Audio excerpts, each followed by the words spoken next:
I want to say a big thank you to Jeff Marshall, who's joined us today. Jeff, I've had a few conversations with you before, which have always been entertaining. And also, you're so passionate about the education system. So it's a big thank you for joining us. I appreciate your time. I know it's busy time for you at the moment. Thank you very much, Nick. I appreciate you inviting me, to be fair. It is massively busy. It's been busy all the way through lockdown. People have this perception that schools closed. The schools stayed open all the way through. There were still strategic decisions to be made. There were still operational entities. So we carried on going all the way through. And to be fair, it's not changed. Nothing's changed. We've carried on. Yeah, I agree. It does seem we work for other companies who looked after children and children in care, and obviously schools have been opening for those children. We know schools have had over 100, primary schools with over 100 children still in. So I agree with you. I don't think nothing's really stopped. It's just actually probably harder because you're basically managing children who are potentially at home as well as in the school and all the other sort of variances as well. So it's probably a little more challenging for the schools. So you're the CEO of J&G Marshall. You work a lot with MATs, which obviously fits into these sessions that we're doing at the moment, which is around sort of MAT SLT, MAT sort of strategy, I guess, as much as anything. And it was really, really good. And I think it's really important to get your perspective on things, because I think you basically work with a lot of MATs. So rather than me trying to explain what you do, just give us a bit of a view on your business and how you've got into building this business for MATs and what you offer them. Thanks, Nick. Yeah, how we got into it was basically I've been a governor for 28 years at a primary school. I've been chair there for 22 years. We were one of the first primaries to become an academy. So we've been an academy now for over a decade. Absolutely worked for us. We became an academy when converter academies didn't really exist. So we started the journey in 2010 when the Academies Act 2010 came out. As an outstanding school, we were invited. We then ended up looking at what it was to be an academy and how we had to get there. So effectively what happened was, at the time, a lot of it was legal work. So we ended up with lots of letters from lawyers saying, we can help you convert to academy status, Jeff, and the cost of our support is £25,000, which just happens to be the amount of the grant that we received from the government to do the work. But there were various other activities that we had to do, such as buy finance systems and pay for actuarial valuations for local government pension scheme. So in the summer of 2010, my governing body looked at me and said, Jeff, you work with accountants and lawyers every day, can you help? And I put the word out to my lawyers and accountants and finance people. They all work for free for me as a favour. We converted at a cost of just the finance system licence, and the unused grant went back into the school's budget, which then did an awful lot of good for the children in the school. Yeah. And then I meant to go back to my life, Nick, and what happened was another school came along and said, Jeff, can you do that for us? And then a week later, 2 schools on the South Coast said, Jeff, can you come and do that for us? And within a few months, it got to a stage where I was being invited to talk to schools, particularly primary schools, about the journey to academisation, what it entailed, and how could it be made easier whilst we don't take our eyes off the ball of teaching children. And after about 3 months, I had a decision to make. Do I go back to my life, or do I change my life? And thankfully, I changed my life. I'd spent 25 years in finance by that point. It was a great opportunity for me to continue in a different area in giving back to children and society. I'd spent years by that point. I'd spent nearly 18 years as a governor. I spent 15 years as a football coach. So all of this giving back to society, I was allowed to build something where I could actually give back in a different perspective, a different way. So I created J&G Marshall Ltd, and it was to take away the hassles of conversion. And bearing in mind, this was 10 years ago, so Multiacademy Trust didn't exist 10 years ago. We all converted a single academy trust. We had the old umbrella trust, but we were still single academy trust. And that happened for quite a few years. We steadily grew that model. Our growth was from North Cumbria to the Isle of Wight. So we started operating nationally. And then the onset of the Multi-Academy Trust came along. And that changed the sector. So it was now the Academies Act was allowing the school to walk away from an authority and then create a multi-academy trust, which in essence was just a local authority badged under a different title. And it changed within 5-6 years. So we started working with Multi-Academy Trust on the journey of not only conversion, but what happened after the event, what happened on day one of opening. And we always had this adage that you can't do the day after conversion what you did the day before conversion. You have to have a plan. You've got to get the right support, the right internal as well as external support agencies to help you in this journey. So you can hit the ground running, not take your eye off the ball, but effectively to then still grow and do it right, because you've walked away from an authority that may have had 300 schools in it and have got bags of decades of experience of supporting schools. You're now on your own, effectively, and you weren't. So we started moving into MAT support, Multi-Academy Trust support. We started writing MAT Growth Audits. Where have you come from, where you are today, where do you need to be, and how can you upscale and upscale? We started looking at MAT MOTs, where we work with the board to ensure that their thinking is right. We challenge their thinking, we support their thinking. We operate a due diligence service. We operate due diligence on a school joining a MAT or a MAT looking for a school. And then last year I opened a new company, a sister company called Marshall Professional Development, to deliver a 6-module course I've been writing called Trustee Development Programme, which effectively prepares those people who are going to be trustees in the Multi-Academy Trust to do things right, to understand what charity law looks like, to understand what company law looks like, to understand what the Academies Act truly looks like and how you do this and how do you balance all of these things to ensure that the outcomes for children are solid. Yep. I'm also a National Leader of Governance. I was in the second cohort of National Leaders of Governance at what used to be the National College of Teaching and Learning. I conduct external reviews of governance, so I train governance and I mentor chairs as well.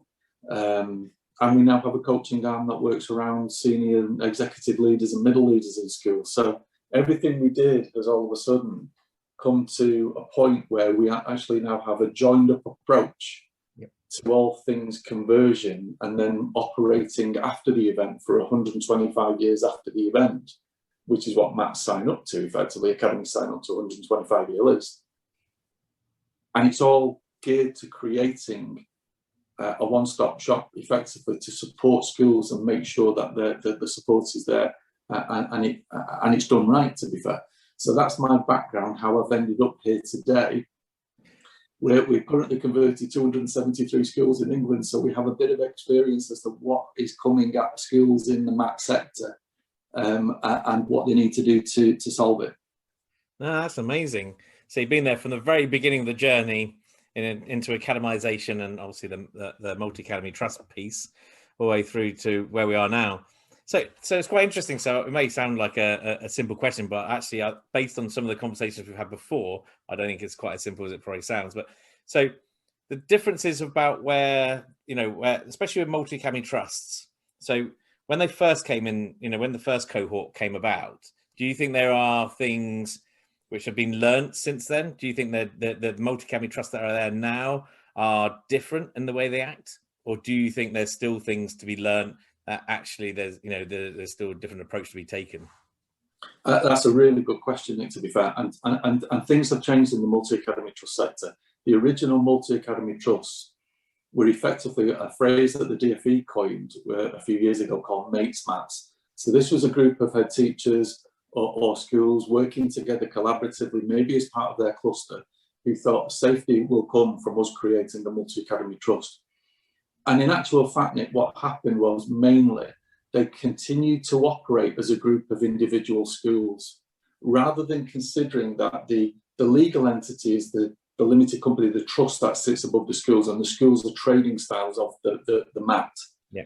They operated individually as individual schools, and some of those early MATs continued to do that. We then started seeing differences between, in our experience, we started seeing the differences between the educational MAT and the business MAT.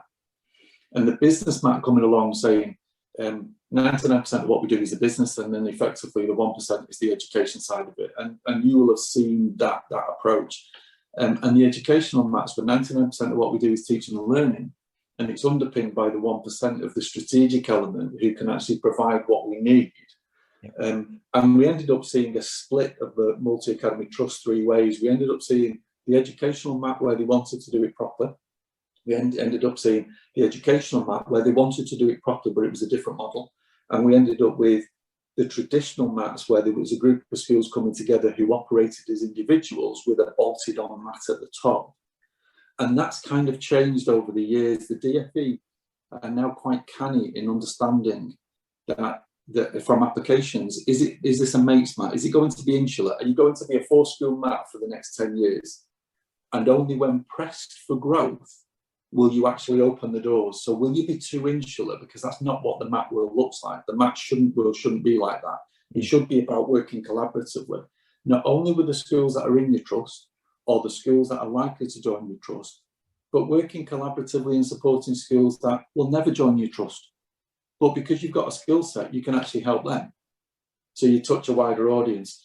So your question's absolutely spot on. That the MAT world came in, it was what it was for a while. Then the DFE got wise to these MATs that didn't grow. Yeah. And then we saw the split of what they call the system leaders, the big 30-school MATs. And then the smaller the MATs with the 3, 4, 5, 6, 7 schools who were more collaborative. But the biggest issue, Nick, has always been mindset. You and I have spoken about this, that you can train a skill set gap quite easily. But changing a mindset in a multi-academy trust to stop thinking about my school is really quite difficult sometimes, because in a MAT, they're all my schools, they're all my children, they're all my staff, they're all my parents. And the one that I spent 28 days in is no more important than the one I spent 28 years at. And that mindset change has caused issues over the years, because some trustees still to this day say, what about my school? And they don't have that strategic thought process about, they're all my schools, and the schools are trading styles of the trust. Yep. The trust isn't a bolted on, oh, by the way, it's an afterthought. The trust is the legal entity. That's what everyone looks at. And then it's made up of the schools. So we've seen big changes in just a few years. And I think that change will continue to grow. I think we now have a situation where the powers that be would like viability to come from 12 to 20 schools in a MAT. Yeah. Personally, and you and I have spoken about this, I don't think it's about the number of children in the MAT. I don't think it's about the number of schools in the MAT. It's about the skill set to run the two things that a MAT is.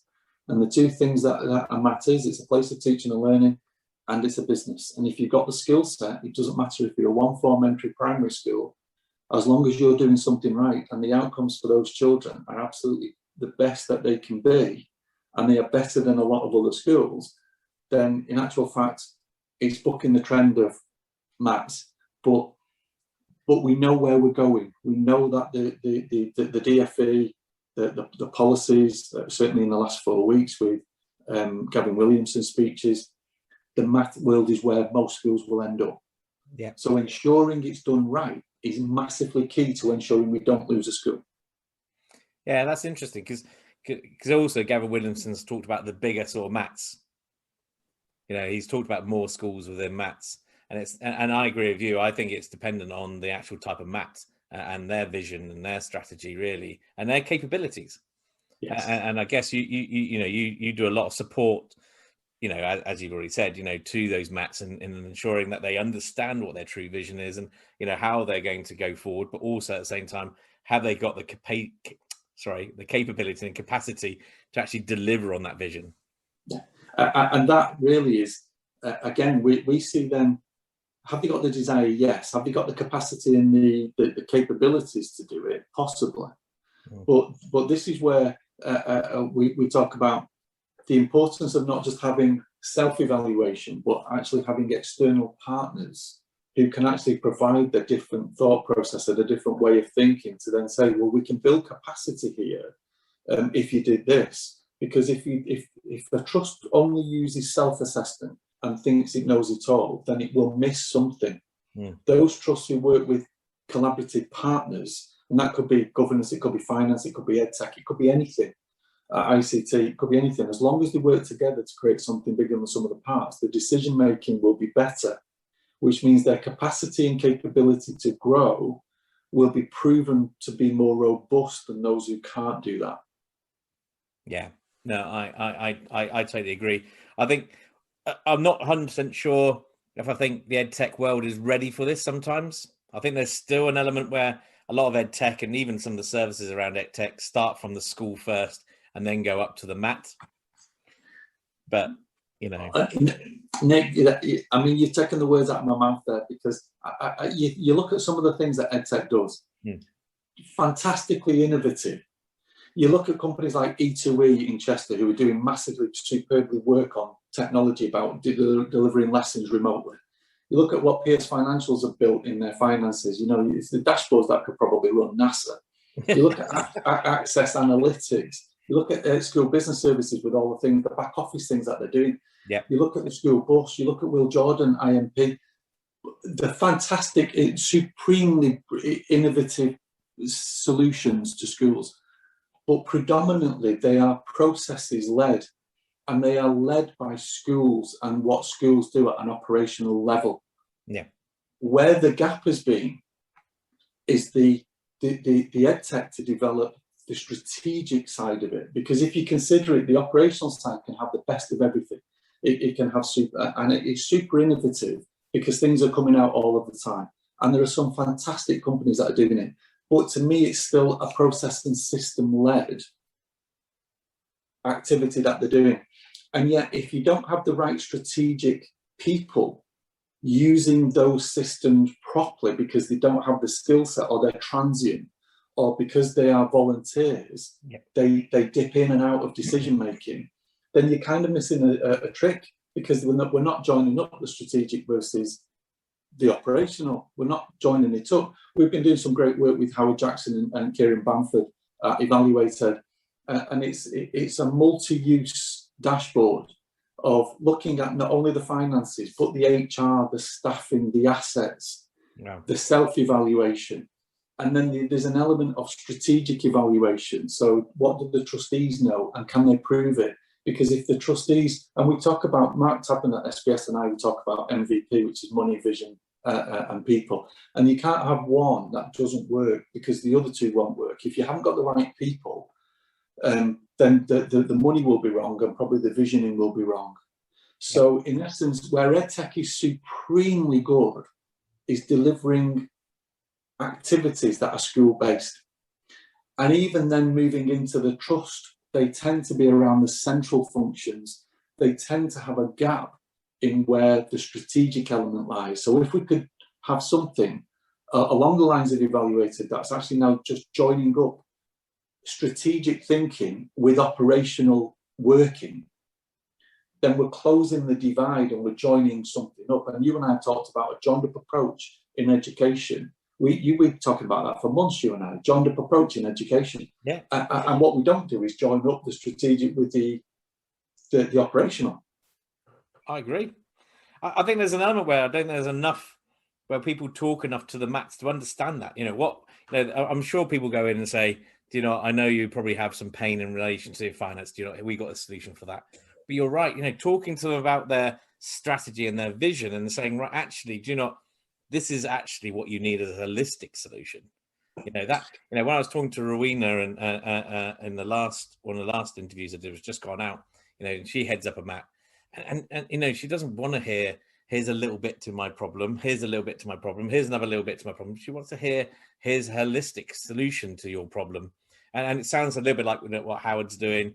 You know, ultimately, that's very much, you know, here's all the information you need about all these things, rather than just giving you a slither or maybe 2 or 3 slivers, depending as an organization what should I offer.